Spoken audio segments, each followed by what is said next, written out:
Salam sejahtera dalam kasih Tuhan Yesus Kristus, keluarga Penuai yang dikasihi Tuhan.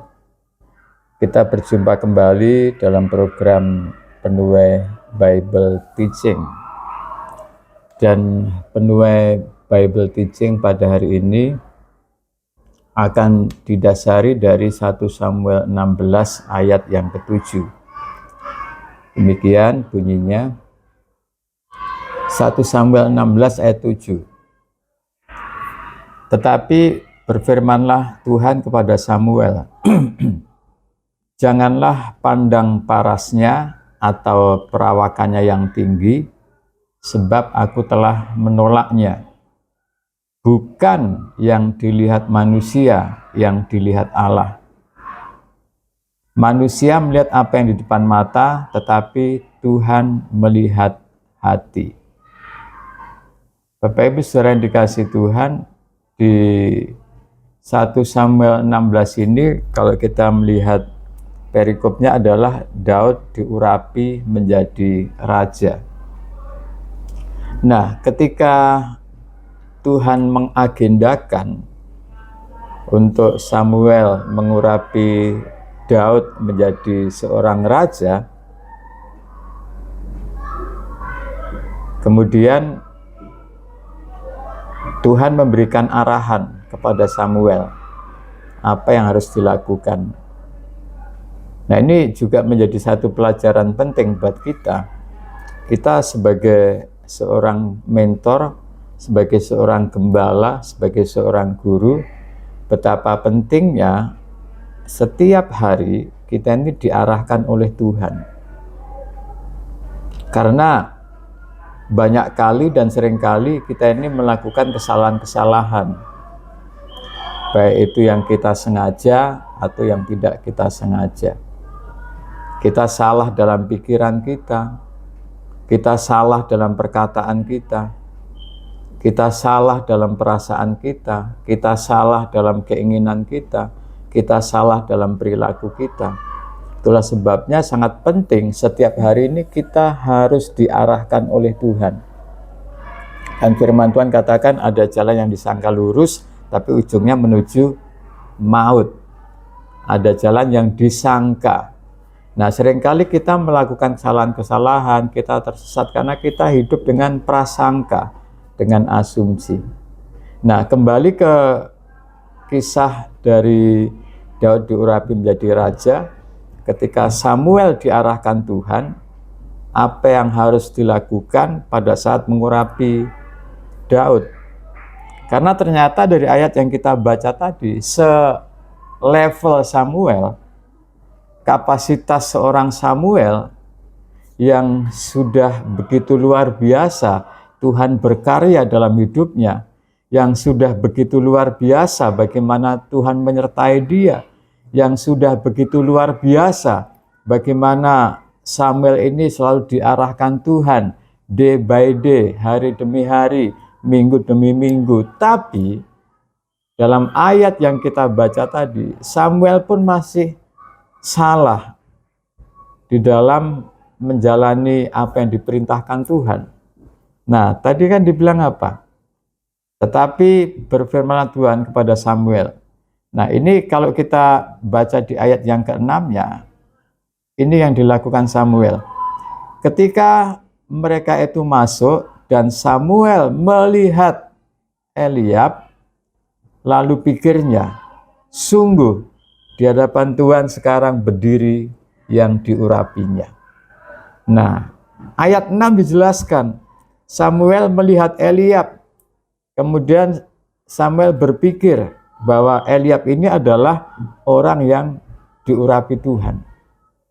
Nah, ternyata apa yang dilihat Samuel, apa yang dipikirkan Samuel, itu keliru. Tidak seperti yang dilihat Tuhan, tidak seperti yang dipikirkan Tuhan. Sehingga muncullah ayat yang ke-7 tadi. Nah, sehingga melalui kisah ini, Penuai Bible Teaching pada hari ini diberikan tema melihat seperti Tuhan melihat. Nah, kita sebagai para mentor, sebagai para gembala, sebagai hamba-hamba Kristus, kita harus mampu melihat seperti Tuhan melihat. Kita harus mampu melihat apa yang dilihat Tuhan. Kembali bahwa kita bukan hanya sekedar sebagai seorang guru yang melaksanakan panggilan mengajar, tetapi kita memiliki tanggung jawab dari Tuhan bagaimana kita harus menyelamatkan generasi. Nah, itulah sebabnya mustahil itu bisa kita lakukan kalau kita tidak mampu melihat seperti Tuhan melihat.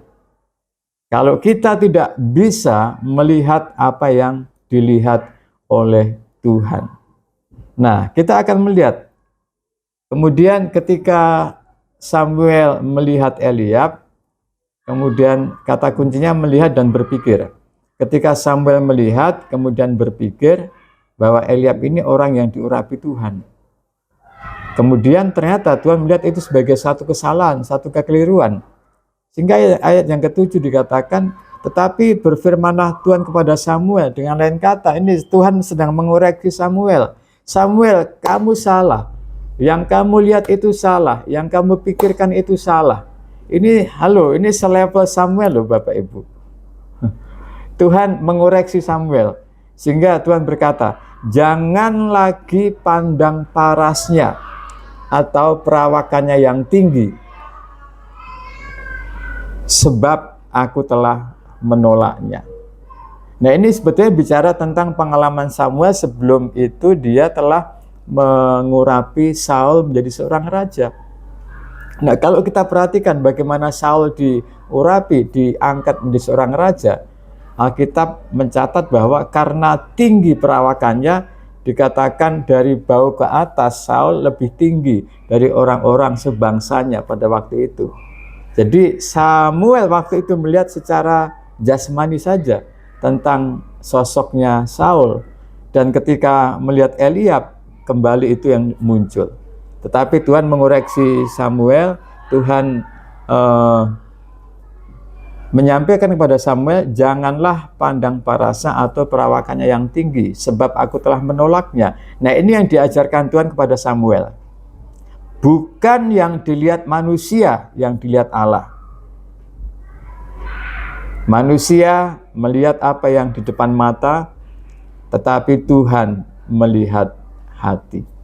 Nah, seringkali kita ini terkecoh.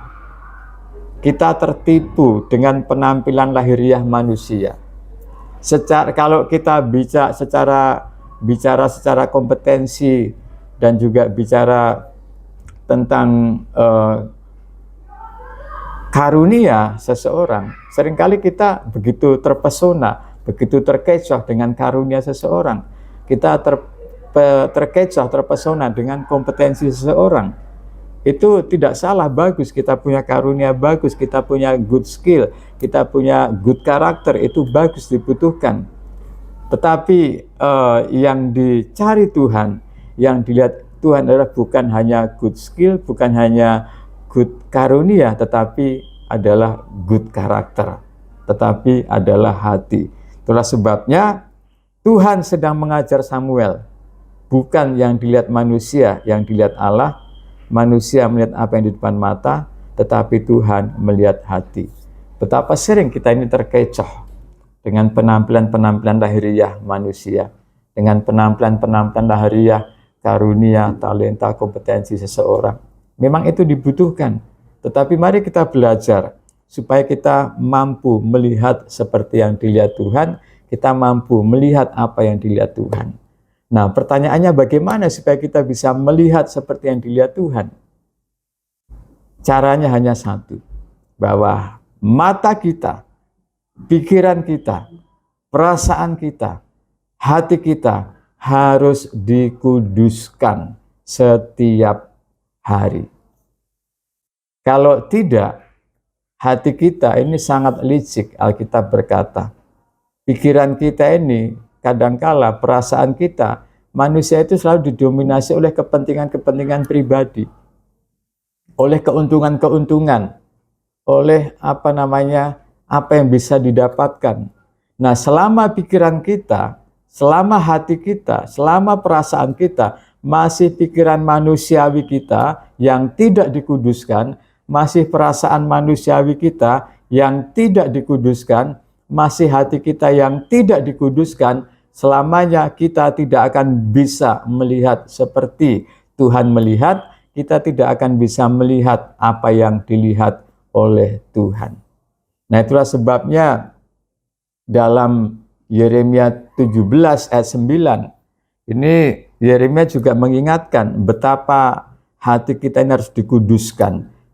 Mata kita harus dikuduskan, pikiran kita harus dikuduskan. Yeremia 17 ayat 9, betapa liciknya hati, lebih licik daripada segala sesuatu. Hatinya sudah membatu, siapakah yang dapat mengetahuinya? Hati manusia itu kalau tidak dijaga, tidak dikuduskan, tidak diurapi, tidak dipenuhi firman Tuhan, isinya hanya kepentingan-kepentingan pribadi, hanya ambisi-ambisi, keserakahan, isinya hanya bagaimana yang menguntungkan, isinya adalah didominasi oleh egoisnya kita manusia. Pikiran kita juga demikian, perasaan kita juga demikian. Itulah sebabnya untuk kita bisa melihat seperti yang dilihat Tuhan, bisa melihat apa yang dilihat Tuhan, kita sebagai mentor, sebagai gembala, harus setiap hari hati kita, pikiran kita, mata kita, perasaan kita dikuduskan oleh Tuhan. Dan itulah sebabnya juga Rasul Yohanes dalam Wahyu 3 ayat 18 menyampaikan bahwa aku menasihatkan kamu supaya engkau membeli daripadaku emas yang telah dimurnikan dalam api, agar engkau menjadi kaya, dan juga pakaian putih supaya engkau memakainya, agar jangan kelihatan ketelanjanganmu yang memalukan, dan lagi minyak untuk melumas matamu, supaya engkau dapat melihat. Jadi Bapak Ibu saudara yang dikasihi Tuhan, kita sebagai gembala, sebagai mentor, kita yang sedang ada di dalam satu kegerakan menyelamatkan generasi, kita akan bisa melakukan itu kalau kita mampu melihat seperti yang dilihat Tuhan, kita melihat anak-anak kita seperti Tuhan melihatnya, kita melihat rekan sekerja seperti Tuhan melihatnya, kita melihat atasan kita seperti Tuhan melihatnya. Dan kalau itu kita lakukan, kita akan bisa terus menjalankan kegerakan menyelamatkan generasi. Oleh karena itu, mari kita serahkan hati kita, pikiran kita, perasaan kita, supaya setiap hari dikuduskan oleh Tuhan.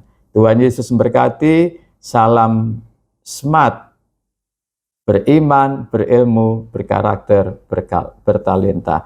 Tuhan Yesus memberkati.